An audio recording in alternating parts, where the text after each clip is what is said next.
Welcome back to the Strength and Speed podcast. I'm your host, Strength and Speed owner Evan Preparis. I don't have Brent on the line, but I have substituted another co-host, and no, it's not Miles Keller.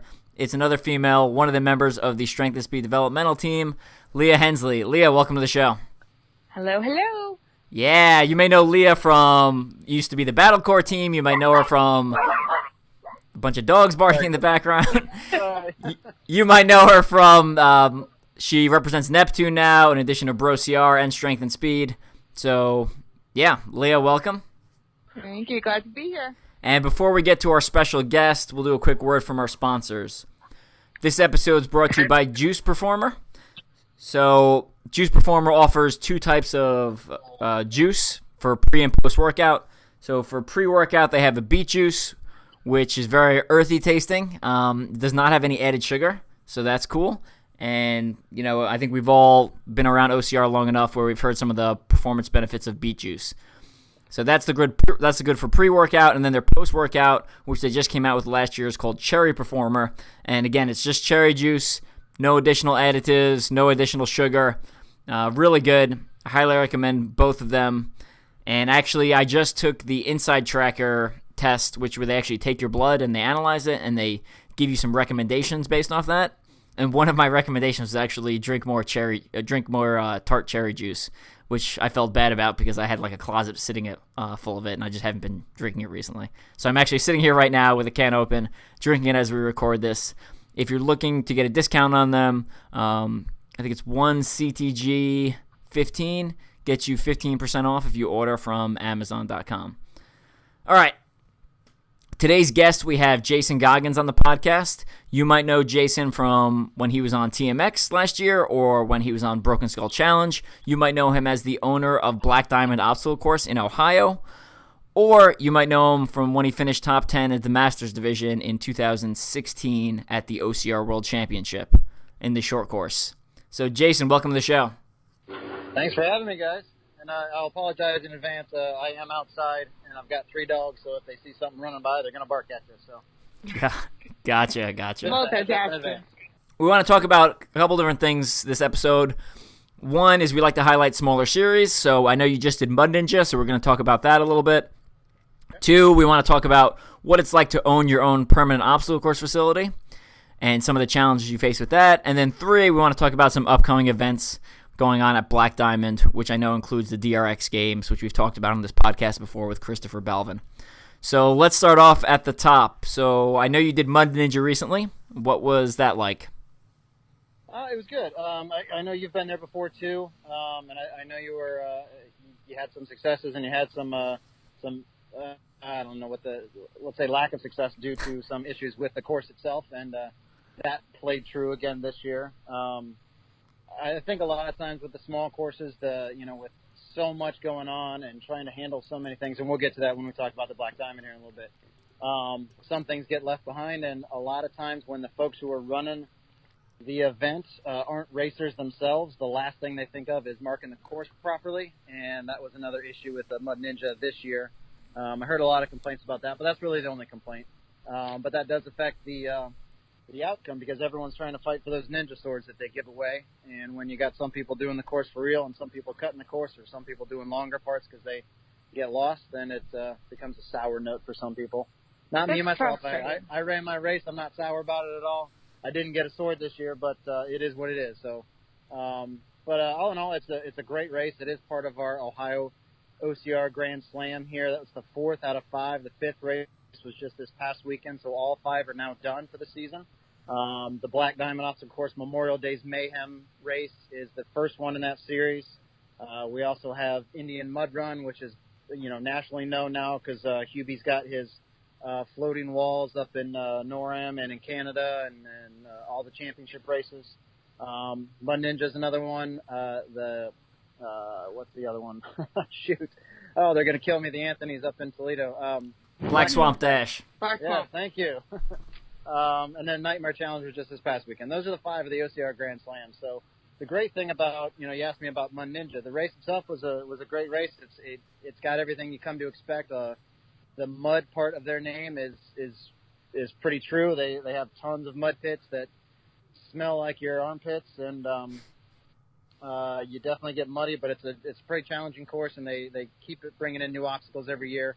But the great thing about that event is that it is part of that Grand Slam, and all 5 of our races try and work together to help promote each other and try and kind of make a cohesive unit. We've even had discussions about trying to do a point series next year where we tally the points across all the races and give out extra awards for that. It's frustrating to hear that they haven't taken the course markings into account. I've done one Mud Ninja back in 16, I believe, and it was the same issues back then as you're saying now. Yeah, that's been I hate to I like the guys and they're part of our group, and I don't want to downplay their event. And it's not just them; there's been other issues with other races as well. But yeah, that has been a consistent problem with Mud Ninja with the course marking. I got caught up in it this year, and it was very easy to miss the mark here. It's that course itself is an ATV course primarily, so they do a lot of ATV races there. So they'll have us on an ATV track, and then they'll cut us to the left or to the right or something. But that trail obviously goes straight ahead too, and all they have are 2 little blue signs instead of just a simple caution tape that goes across to easily mark it. But I think it comes down to the fact that they aren't racers themselves, so they don't. They're going down their ATVs. They see the easy turn. Hey, we put a marker here. Everybody should see that. But, when you're running and you're trying to watch your footing so you don't trip on one of the rocks or the ruts, it's really easy to miss a simple marking. So if you've got that tape up, I know that's one thing in my course that I try and strive myself on, that nobody's going to get lost. So I've got course markings on both sides. There is not a single spot, unless you go over that course marking, that you're going to get lost. Yeah, I was there in 2016 also, and similar experience where I was in the lead pack of 10 dudes, and we actually ended up, I guess we took a wrong turn someplace because we ended up merging back into the main field. So we went from 1 through 10 into place, 20 through 30, and we're basically fighting our way back up to the front, and we're trying to politely move past people, and they're getting upset because we're excuse me, coming through, and they're hey, we're trying to run our race too, and it's I know we're the top 10. And, I'd say the top probably 5 guys made it back up to the front, so the overall winners of the race still were the correct overall winners. But if you were in 6th through 10th, which is where I was in, you ended up not in the correct place. Yeah, that kind of happened again this year too. Same basic idea. It was more like the top 20 this time, because I was even a part of that first group, and luckily I was in the tail end of that 20, so I was able to turn around and not have too much damage. But yeah, it happened again. It happened in a couple places apparently. Yeah, and I think you said, it's easy. If you're walking the course or maybe riding it, it's easy to be all right, well, this is an obvious turn. But when you're running and your heart rate's through the roof, and like you said, you're watching your footing, a lot of times, people are how did anyone get lost on this? It's it's when you're moving that fast and your heart rate's that high, you get tunnel vision a lot of the times. Yep, absolutely. So what's it like, Jason, when you're running? Because you have a unique perspective being a course owner and an athlete at the same time. There's not very many actual owners and designers that are competitive athletes as well. So where do you find yourself when you're running? Do you see does your brain flick off into oh, now see, if this was my course, I would have done this differently and that differently, or is it just focus as you're running and forget everything else? It depends on the time, but I do know specifically because the Mud Ninja is the last race that it is, so it's fresh in my mind. But the first place where everybody got lost, as soon as I saw it, I'm wow, that really should have been marked like this or like that. My goal on my race is to be the races that I direct, to make it as easy as possible for everybody to understand where they are and where they're going, because the last thing you want is somebody to come and complain that they got lost out there. Mm-hmm. So I overdo it, and I err on the side of caution, and when I see other races not doing the same, I get a little disappointed, but at the same time, it's you got to take a little bit of responsibility on yourself as a racer as well to pay attention. They told us at the beginning to look for the blue signs. We missed the blue signs. They were there. So it's not like they weren't there. It's just that we didn't see them. So could they have been better marked? Absolutely. But they were there, and they told us to look for them, and we just missed them. So it's kind of, it's a little bit of both, I guess. But, yes, my brain does click into race director mode sometimes. But a lot of times, as Evan said, I've got that tunnel vision where my heart rate's, sky high, and I'm just trying to focus on not falling and breaking an ankle and try and keep going as fast as I can. Right. So before we get talking into Black Diamond, a couple more comments I want to hear from you about Mud Ninja. So I know you didn't earn a sword this year, but I believe you've earned one in the past. Tell us about the finisher prizes, both medals and age group awards. Yeah, I've got two swords, and I run it 4 years. I've got two swords. They're highly coveted. They're great showpieces to put on your medal wall. I've got all my medals and awards hanging in my office wall, so every time I get to add to that, it's nice.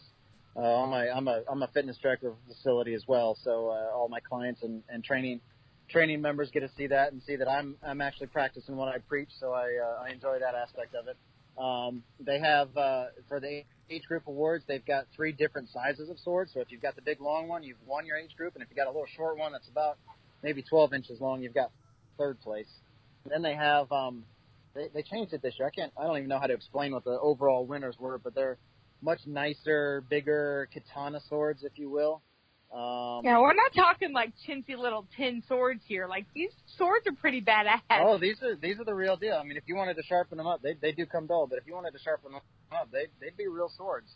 So they're very nice. And actually, this year they've been in the past kind of a little bit more novelty. The sword itself is a solid metal, but the sheath that it comes in and the handle is a little bit not, I mean, it's not for use. It's obviously for show.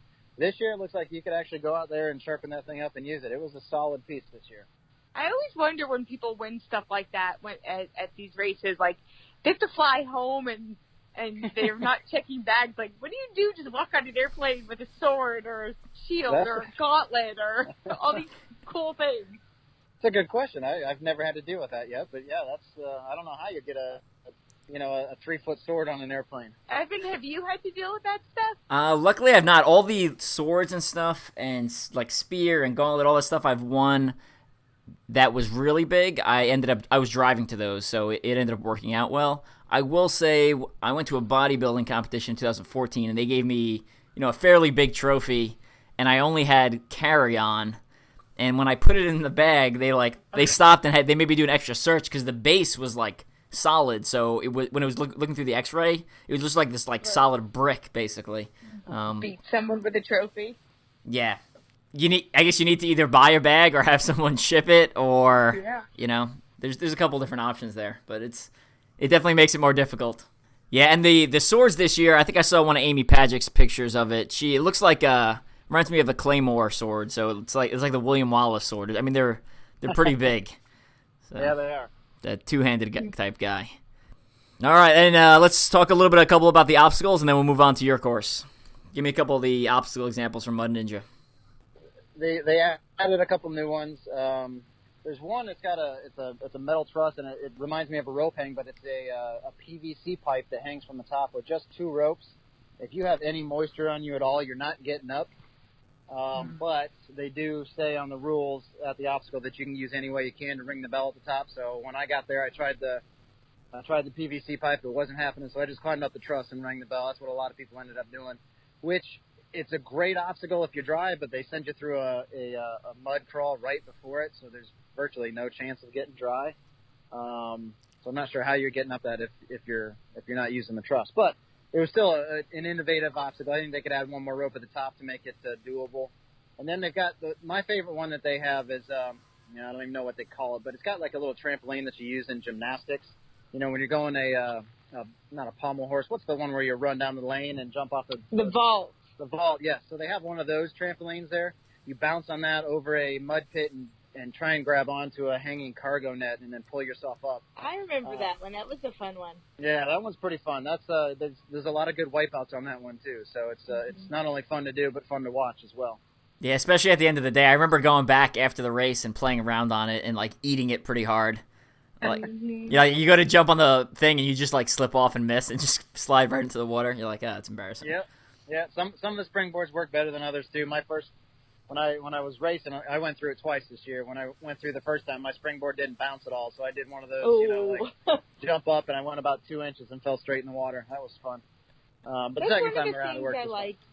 That's one of the things I really like about doing the short, like the smaller local races, because without, they don't have as many people coming, and they can do some of these more innovative, just fun, put together obstacles that you won't see at some of the bigger production, companies.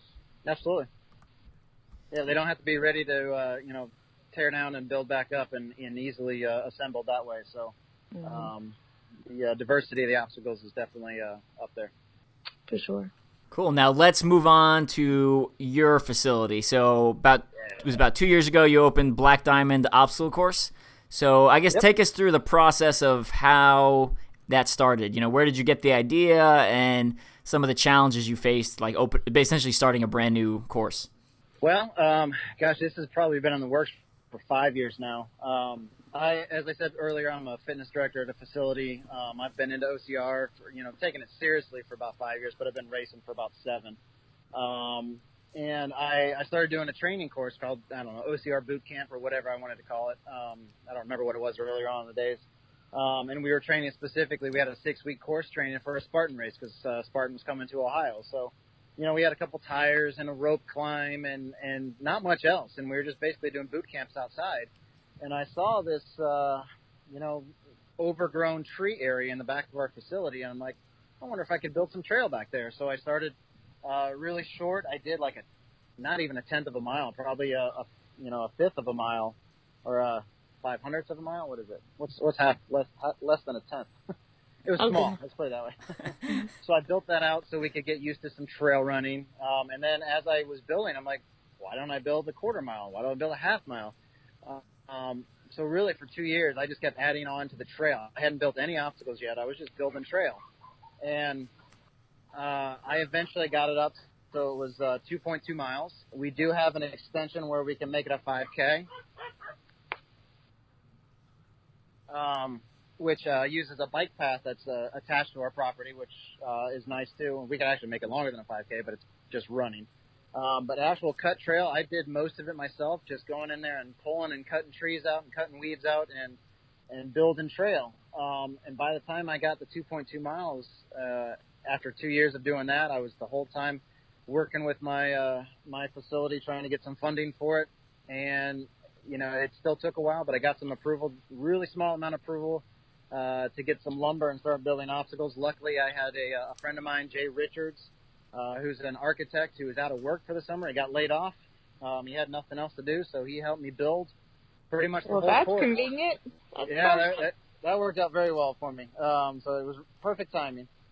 He designed, I designed the obstacle. He designed the actual architectural aspect of the obstacles, and we went out, and it took us about 6 weeks to put 20 obstacles in. Not all of them are constructed. Some of them are man-made. We have a couple sternum checkers that are man-made, just fallen trees that were just at the right height that we added a launch pad to, some hill climbs and some other obstacles, big boulders to climb, things like that, that were man-made. But a lot of them are constructed obstacles. The idea behind it was to build it as a training course. So we mimicked a lot of things that you'll see at a Spartan race or a Battle Frog or, well, not Battle Frog now, but, some of the bigger races. So you could come and train in our facility and be used to or comfortable on those obstacles when you get to the bigger races. And then once we got to a point where we were kind of self-sufficient and running our own thing, I started doing some of our own obstacles. So we've got 4 or 5 obstacles that are unique to our facility now that nobody else has that I'm pretty proud of. So it's been a long process. It's been, as I said, 5 years or so in the making. Obviously not when I initially started this. I had no idea where it was going to go, but I'm very happy and very proud with where we are right now. Now, for those that don't know, we keep saying Ohio. Where are you located in Ohio? Right smack dab in the middle, Columbus, Ohio. So we are in Bexley, Ohio, which is a suburb of Columbus. We're literally minutes from downtown, right in the middle of the state. You gotcha. And then take us through, though, you said you have like 4 or 5 unique obstacles. What are those obstacles? Yeah, so right now we've got a grand total on the 2.2 miles. We have 36 obstacles out there. Wow, so that's my kind of course. So that's my kind of course too. That's my bread and butter. It's a short course. The more obstacles, the better. The longer the course gets, the worse I do. So I built this kind of, to be a little selfish around my skill set. But so some of the ones that we've recently had, we have one called the Diamond Cutter. If you think of American Ninja Warrior and their cliffhanger obstacle where they're hanging from just a 2x4 on a wall, it's usually in Vegas on like stage 2 or 3. I can't remember which one. So picture that on one side. Then there's a V monkey bar in the middle back to a cliffhanger. That's our Diamond Cutter obstacle. We've got it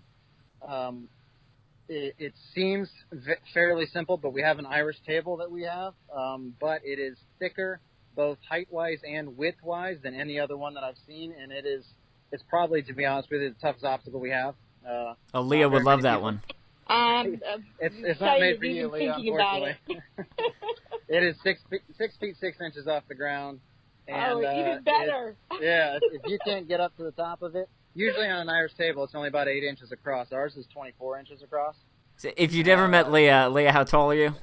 4'10". Yeah. Right. So it's not built for you, unfortunately. But No. Now, speaking of this, what is your philosophy on your race? Do you guys do penalties, or is it mandatory completion? So we've done it a couple of ways. We're trying to experiment on which way is the best. Most recently, this last race, this past Memorial Day, we had some elite heats, and they had a band, so it bands over burpees type thing. They have to complete the obstacle to be in the running for awards. So if they did not complete it, they got their band cut. I'm surprised because I try and make my course accessible to everybody, but we had a large number of bands that were cut. And then for the open heats, I just want them to go out there and experience it. They're getting time still, but there's no awards for them. So if they don't want to do an obstacle, they don't feel comfortable on it, or they give it a couple tries and they can't do it, then you know what, move on to the next one. There's no burpees there either. So that's my philosophy. I'm not a big fan of the burpee penalty. But going back to some of the other obstacles we have, we've added new this year, one called an undercarriage, which is just 4 feet off the ground. Think of a low rig that you got to traverse underneath it, but it's all made of wood. It's like a ladder that you're traversing underneath. It seems very simple in design, but when you actually get underneath there at the point that it is in the course, it's much more difficult than it would seem. There's a lot of grip strength and a lot of grip endurance and muscle endurance that's needed for that one. That was one of our racers on Memorial Day. That was one of their favorites. Yeah, that's a cool one because when you're moving, that's not a normal position people practice where you're like low and horizontal to the ground. Yeah, I know that that low rig that OCR World Championships had 2 years ago, and that Green Berets Challenge has. It's just like awkward sometimes. You're just not used to being in that I'm tucked into a ball or I'm stretched out, parallel to the ground trying to move across. It's just not something we get to practice very often. Yeah, you can't get your body involved in the swinging at all, and you got to keep that core tight and keep your legs off the ground. So for that purpose, if you touch the ground at all, it's a fail. So you got to start it over. Mm-hmm. See, I like those kinds of obstacles because again, my height helps me on those for once. Well, that one, I think on this one might hurt you too because there is a reach involved. Each of the bars are about 2 feet apart. Oh, even better. Yeah, so if you've got your feet on one and you're reaching across to the other, you're about 4 feet stretched. Wow. Which gets you about to your limit there. Yeah, pretty much. Then we just added another one too. I just finished it about 2 weeks ago. It's called Ring of Fire. So what this is, it's an 8-foot wall. Okay. And at the top of the 8-foot wall, there's a 45-degree slant that sticks out another 4 inches, and it comes back towards you. And then there's rings hanging from the top of that. So the idea is you run up that 8-foot wall and leave the wall and try and grab onto the rings, and then pull yourself up and over the obstacle. So again, not one built for short people. No. But I know I'm cutting you out of this one altogether, the ones I'm talking about here. But it sounds cool. I mean, it definitely sounds like you've got a wide variety of obstacles as opposed to just your typical, hop over this wall and carry this over here and, go under that wall. And, it sounds like there's a lot more involved, especially for a short course. It sounds exciting. We do have a lot of the carries and a lot of the normal obstacles that you're going to see.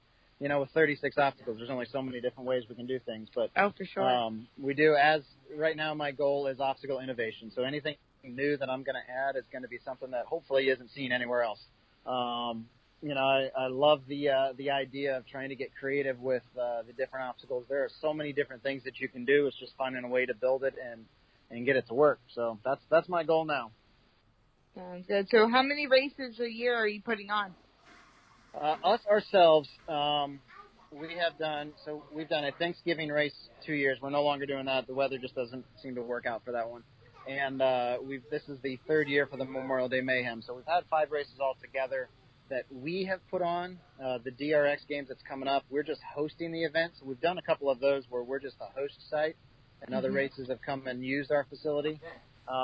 So that's probably the way we're going now, is we'll have our own race once a year, and then we'll do another couple hosting events throughout the year.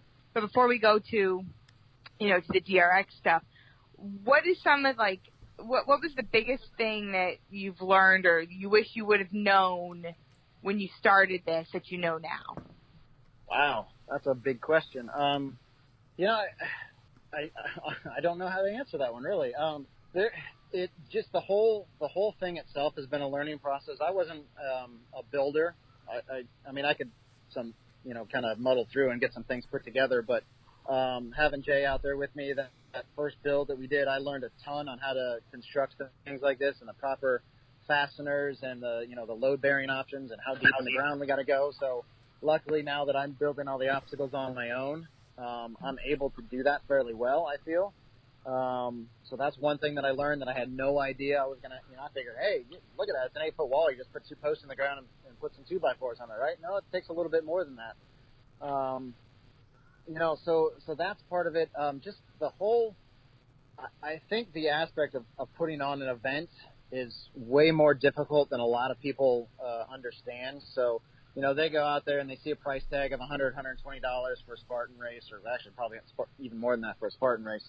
But I don't think they understand what all goes into it. Now, I am certainly not advocating for Spartan because I think they overprice for their races. But the local events that are really moderately priced, in that $50 to $100 range, the amount of work that goes into putting on one of the events, just from cutting the course and marking the course and cleaning the course and having volunteers and water stations and the obstacles up and ready to go and the timing company there, and just the amount of stuff that it takes to get an event like this on, even as small as we are. We had 260 people at our event, and it seemed like there was just thousands of people there because of the amount of work that it took. It starts, our race is May 28th, and I am starting now to figure out what's going on for next year. That's how long this thing takes. So that's probably the biggest learning curve that we had, is just figuring out what all it takes to put an event like this on and do it right. Right. That's awesome. Yep. So I'm sure by hosting stuff, it'll take a big load off of you guys. Yeah, we'll take a lot of the administrative side and put that back onto somebody else. All I got to do is just make sure the course is ready to go. Yeah, I think as athletes, sometimes we get into this mindset where, 95% of the race is perfect, and then that one thing that bothers you is the only thing you focus on. You're like, oh, I can't believe they didn't do X, Y, or Z. I can't believe they didn't have a DJ at the festival area or something completely random, right? And I think it's easy to sit back and nitpick an event, but when you're actually hosting it, it's just a lot more complicated than I think anyone truly realizes unless you've physically done it. Absolutely. And you know what, to that DJ point, that is something that I almost dropped the ball on this year. I didn't have a DJ, but we did have music, luckily, because the race timing company, 2 weeks before, I'm like, crap, I don't have any sound or anything going on here. I got to talk to the race company. What can they do for me? So it's just, I'm pretty much the only one playing in my event.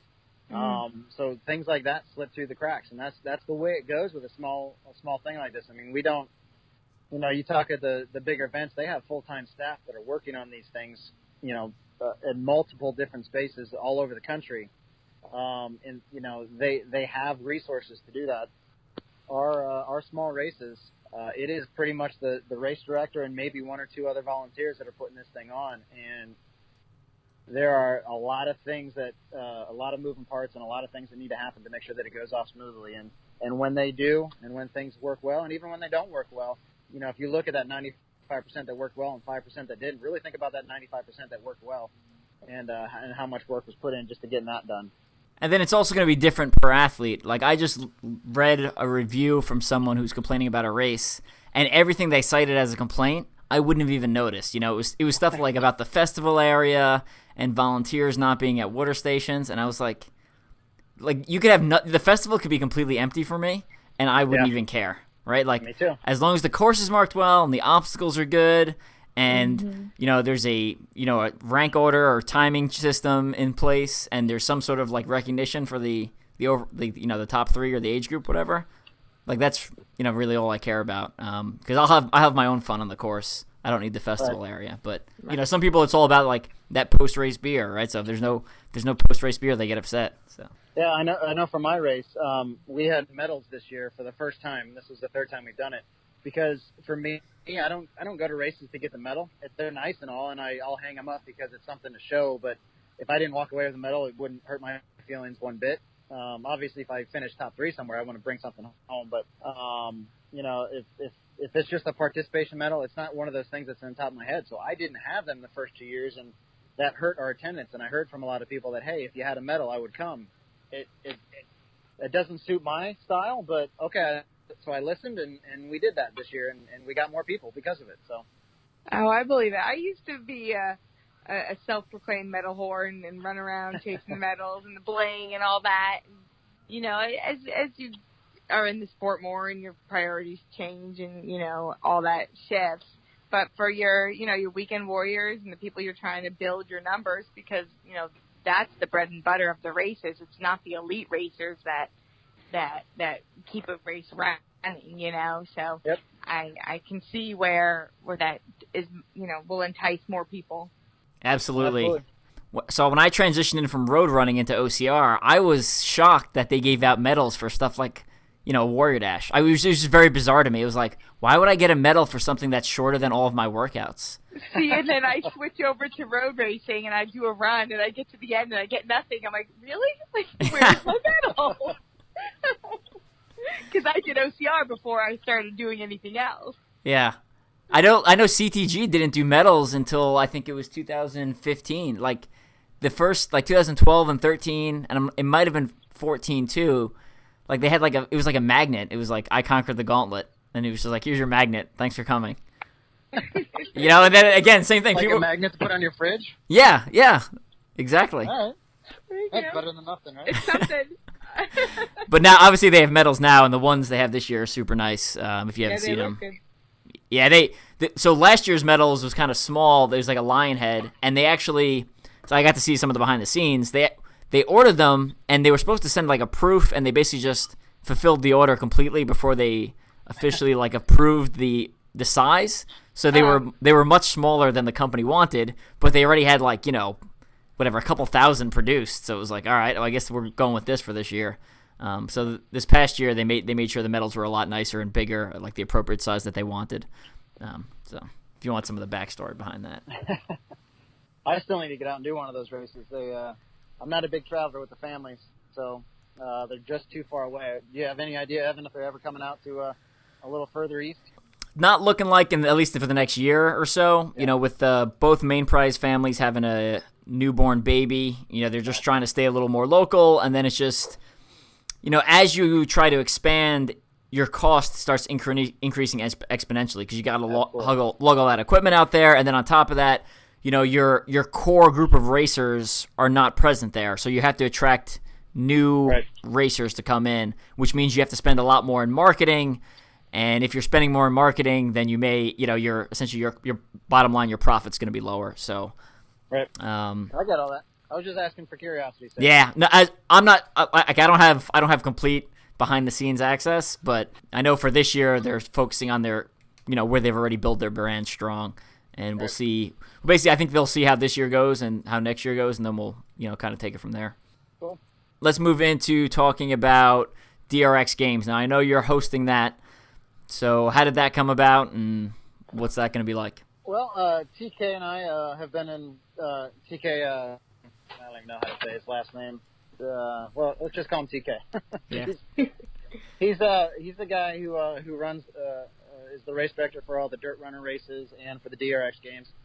This will be his 7th DRX games, I believe, and he's been hosting them at the dirt runner course in Chicago. And from what I understand, they're closing down, and he doesn't have that relationship anymore, so he's looking to take his show on the road. I know he's bringing his dirt runner event to another course here in Ohio in December, and we will be the first road show for the DRX games. So he's looking. His core belief and what he has told me is that he wants to support the local race companies, the small race companies like mine, and help get their name out there by bringing his race to their events, or to their courses. So that's we've been talking for a number of months now about doing this, and I'm pretty excited about it.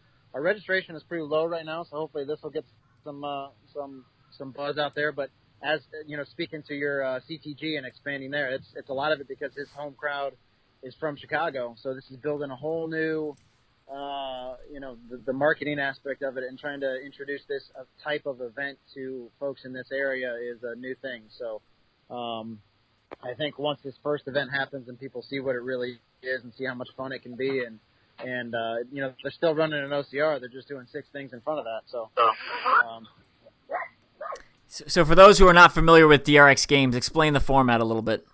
So it is a septathlon event, and each event is scored individually. So you could get dead last in the first event, and if you do really well in the next 6 or the next 5 even, you could still win the thing. So it's a total points thing. You get a certain number of points for winning first, second, third, fourth, and so on. And at the end of all 7 events, if you have the most points, you win the DRX games. So the last event is a short course run on the Black Diamond. The first 6 events are basically, a minute or less.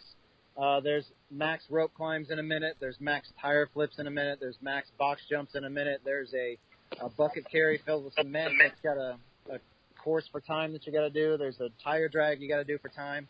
I'm missing one more here. I always forget what the last one is, but anyway, they're those types of events. So it's 6 1-minute all-out events where you're trying to go as fast or as hard as you can. You get as close to good a score as possible. You see where that stands, and then by the time you get to the race at the end, you kind of know where you need to finish. Do I need to win this race? Do I need to beat this certain person or that certain person? Or, hey, I won all 6 of the first events. I can finish dead last and still be the champion. So that's kind of the way that plays out. One way to describe it, I personally have competed in the DRX games 3 times. Awesome. No, 2 times. And it's definitely a unique approach to OCR. I enjoyed it both times that I competed. I would compare it for those who are familiar with TMX, that Tough Mudder does. It's a combination of the carries, the all-out max effort, exercises combined with then the OCR component of a short course race. Yeah, that's kind of how TK sold it to me too. Since I had been on TMX, he's like, "Hey, it's just like that." We tried to say it was like Broken Skull, but I don't think there's any wrestling involved. No, I wouldn't compare it to Broken Skull, but I would compare it to TMX, though it's not, for those who are intimidated or, not really digging CrossFit, it's not, specific CrossFit movements like TMX does. Right. They're more obstacle-based, things you'll see on an obstacle course race, potentially just broken into individual events. Correct. Yeah, for me, it reminds me of, if you've ever watched Strongman, it reminds me of that kind of format where you do an event and then you rest for a while, and then you do an event and then they rank you, and that's kind of determines your overall score. But obviously a lot lighter weights because it's even talking about what's going on now. The CrossFit Games just finished over the weekend. It's kind of similar to that too, where they do 3 or 4 events in a day. Obviously they aren't as long as those events, and they aren't as combined where you're doing a couple different movements, but similar to that too, where you're working real hard and then resting, working real hard and resting. Mm-hmm. Cool. So you got DRX games coming up, and that's August 25th, I believe. Is that correct? 26th. So Sunday. Yep. Right. And then what's your next event at Black Diamond after that? Right now we've got the Memorial Day Mayhem would be the next one. So Memorial Day Mayhem 2019, which is, gosh, you put me on the spot. I think it's May 27th this year. Obviously, it doesn't matter. It's Memorial Day. The one thing about our course is that we're housed at a Jewish agency, so we cannot have events on Saturdays, and so that's why most of our events are on holidays or on Sundays. Where all of our events actually. So that's why some of the timing and that's why we build our Memorial Day Mayhem around a holiday because it's easier to handle for us. So, But then we're also working with a company who does a corporate challenge. We haven't nailed down a date yet, but that'll be sometime next year, probably in the late summer, early fall time, where we're going to bring a lot of corporations around here, and we're going to challenge each of them to bring the best team that they can and come out and do the course. We'll either do teams of 2 or teams of 4 and build it that way. But that's something we're definitely going to do. We just haven't nailed down a date yet. Well, that sounds fun. And we always have open training days as well throughout the year. Right now, in order to be to come out to the Black Diamonds, you either got to come and race or you got to be a member of the JCC, the Jewish Community Center. But we have open training days where we invite the community to come out and train. So we do that quite often as well. Okay, so if I'm just passing through the area, let's say I'm driving through Ohio and I want to come work out there, I can't unless I'm a member. Is that correct? Well, if you, I'm winking as I say this. If you find the right person to talk to, maybe his name's Jason, I don't know, and you tell me your story and what you're doing, I'll let you come out there for sure. But okay, good to know. I know nobody from my facility is going to hear this, so I can say this pretty plainly that I have tried to get some sort of membership pass in order for folks who are driving through or folks who live in Cincinnati or Dayton or someplace that's relatively close that don't want to become monthly members to the center, because what's the point? They aren't going to use the facility unless they come and do the course. Right. To try and allow that. I'm still working on that, but if they happen to reach out to me and say, hey, I'm going to be in the area on Thursday, can I come and try the course? Absolutely, I'm going to let you do that. So my goal with the Black Diamond is to have it open and available for everybody. I can't have it just open all the time. They do need to reach me because we do have a daycare or preschool and a summer camp that goes on, so there's licensing things that happen, and the course does kind of go around the outskirts of those. So there does need to be some sort of a notification to me that you're going to be coming out. But I am very, very amenable to allowing folks out there. Well, if people want more information about the course or ways to contact you, what's the best way to do that? Best way to do that is our Facebook page, Black Diamond Obstacle Course on Facebook. You can reach me through there. All of our information, any open training days or race information or things like that are always going to be posted on there. My contact info is on there as well. Cool. Now, one of the things I love about this is not only are you an athlete and a racer, but you're also on the business side of the industry too, and that's what I really love seeing that. So let's talk about you as an athlete. What else do you have coming up for the rest of 2018, or if you have any big plans for 2019? 2018, I'm still so I'm kind of a as I'm on this podcast with you guys, I'm kind of a media whore. I like being on TV. I like doing those type of things. So I've got a couple of options going on for either later this year or next year. They haven't quite figured out exactly when the days are, but or when the airing's going to be. But I can't really talk about those. But hopefully those are going to be in the works. I'd love to be able to get in that TMX next year. I couldn't make – so this year they had 3 qualifiers they were going to do. One was going to be in Minnesota, and I was planning on going to that one, and they canceled that one. And I couldn't make the Miami or the Sacramento, or I think it was Sacramento. I couldn't make those other 2, so I didn't get on this year. But that is my type of race, the TMX. That's it's a short course, which is my ideal thing. And all the strength events and the CrossFit type stuff. That's what I spent my whole winter doing this year was CrossFit. I entered the games this year, the Open. How'd you do? I did fine. I mean, I didn't make it to regionals or anything. I'm not a CrossFit athlete. I'm not a serious CrossFit athlete. I like to do it.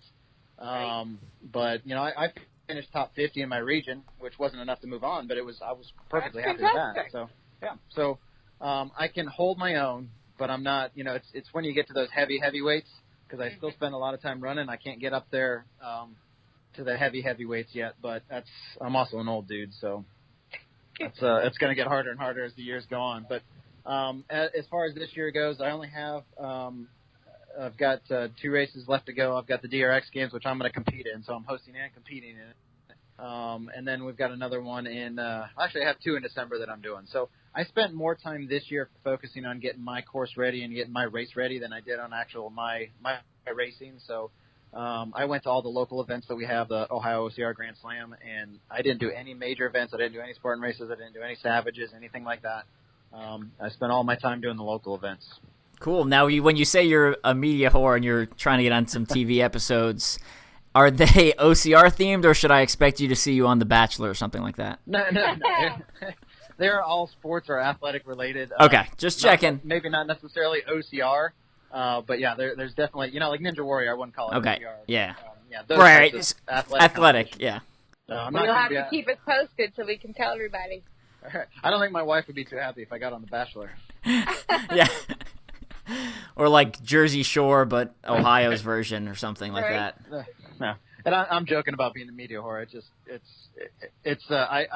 feel comfortable on the camera. I feel comfortable talking to people. So I have a couple shows that I've done, so I might as well kind of take that and I'm only going to be young once. I might as well keep trying to add to that. So it's awesome. Cool. So I know Leah's got to go pretty soon. So before we take off, normally we do, when I have 3 people on the podcast, we do tell us something that people would be surprised to know about you. So I know I didn't prep you for this ahead of time, but all right, Jason, you're going to go first, and then we're going to go to Leah. Okay, so something that people don't know about me, huh? Yeah, people would be surprised. Or if Leah, if you got something, you can go first. Leah, if you've got something, you go right ahead, because I don't have to think about this thing. Oh, goodness. People, well, okay, I mean, it might be a cop-out, but I don't think so. People who have recently met me may not know that I used to be pretty overweight and totally out of the fitness game. I'm not one of those people that, grew up running and, high school track and all that good stuff. I was like many new moms and found myself pretty overweight and inactive, so got myself in shape, lost about 60 pounds, and now I find myself in the OCR world. That's fantastic. I met you when I guess you'd been in OCR for a couple of years already, or at least you'd lost a dramatic amount of weight, because I remember seeing a picture of you online. It was like you did like a throwback post or something, and I was like, what? I was like, that is not the same person. I could not believe it. Yeah. It's pretty cool. We recently relocated. We live down in Atlanta now, so nobody who knows me down here knows the old me. Yeah. So when I mention stuff like that, nobody believes it, but that's what I'm proud of. And even from like a year ago, you're a lot, visibly you look a lot fitter than you did a year ago. I'll say that. Focus training. Yeah. So Leah, did OCR make that change for you, or did you make that change and then find OCR? A little bit of both. I made the main change first. When I first started, my heaviest, I was 4'10" and 175 pounds. So I was pretty big. So I lost the bulk of it first, and then got into OCR, and then I've been involved in the sport since 2012, late 2011. So as the years have gone by with racing and focus training and, lifting and running, then, the transformations continued. Well, that's great. All right, Jason, you're up. You're up. All right. So, I don't know. I don't try and give off this persona, but a lot of people tell me all the time that I'm intimidating. It's probably because I don't smile a lot. It's not because I don't try to. It's just my natural face is not a smiling face. I've got that natural, I'm a hard ass face, I guess. So the male version of resting bitch face. Yeah, there you go. That's actually, I agree with that. Yeah, I'll agree with that. Mm-hmm. Okay. So if you get to know me, I'm actually, I try and be funny all the time. I'm very sarcastic, but the one thing that most people won't know about me is that I cry at movies all the time. So like the sappy, my kids watched Frozen, and I cried the first 3 times I saw it. And, those types of things. Yeah, I know it's pretty silly, but I'm pretty in tune with my emotions, I guess, even though outwardly I may not show that. So that's a good one. I'm gonna go with. So for my job, I learned Persian Farsi. So That's What? I speak English and I speak Farsi, which is what they speak in Iran and actually Western Afghanistan. So I'm not fluent, but I can get by. So like if you need me to go like order food at a restaurant or rent a car or get a hotel room or just do some general introductions, I can get away with that. But yeah, and so it was also obviously for Farsi the script is in Arabic, so I can read. I can read. I'm using air quotes here, Farsi. Somewhat like I can sound out the letters, and I can, the letters for Farsi and Arabic are basically the same. There's a couple of small differences, but if the sign is transliterated, so it sounds the same in English as it does in Arabic, I can essentially read the Arabic text. So Pretty cool. something kind of interesting. But all right, before we go, last shout outs. Jason, any shout outs to sponsors, family, friends, etc.? Sure. Let's go sponsor route. I am a fellow Hammer Nutrition sponsored athlete. Boom. As you are, so got them. Swiftwick socks are my sock supplier. Those things, if you haven't tried them, they are fantastic for OCR. And that works well because Hammer's socks are Swiftwick. Yes, they are. Oh, I look at discovered that they sent us a package and they were Swiftwick. I'm like, hey, look at that. 2 birds with one stone. Right. And then I'm also sponsored by Ultra Running, so they've got a fantastic OCR shoe called the King MT that I exclusively wear. Not exclusively, everybody else can wear it too, but that's the only thing that I I'm a wear. big fan.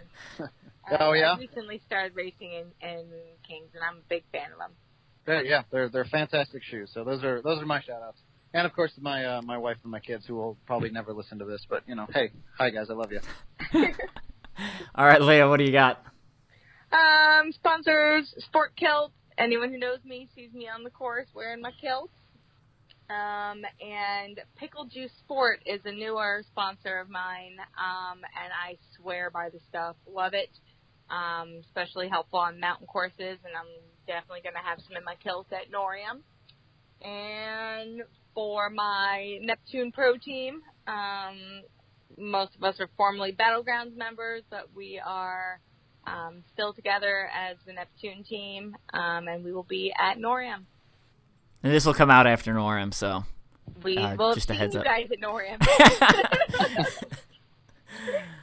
Cool. I'm going to give a quick shout out to Soft Fleet. I'm not sure when I'm going to release this. It will be before the end of August. So if you haven't listened to the Soft Fleet podcast I was on, head over and listen to that. I talk about them a little more about the business side of OCR and just kind of some general information about the sport. It's kind of interesting talking to people who are on the outside. We have like our own little bubble of OCR where we all kind of know each other and know some of the gossip and stuff like that. It was kind of interesting talking to people about the sport from an outside perspective.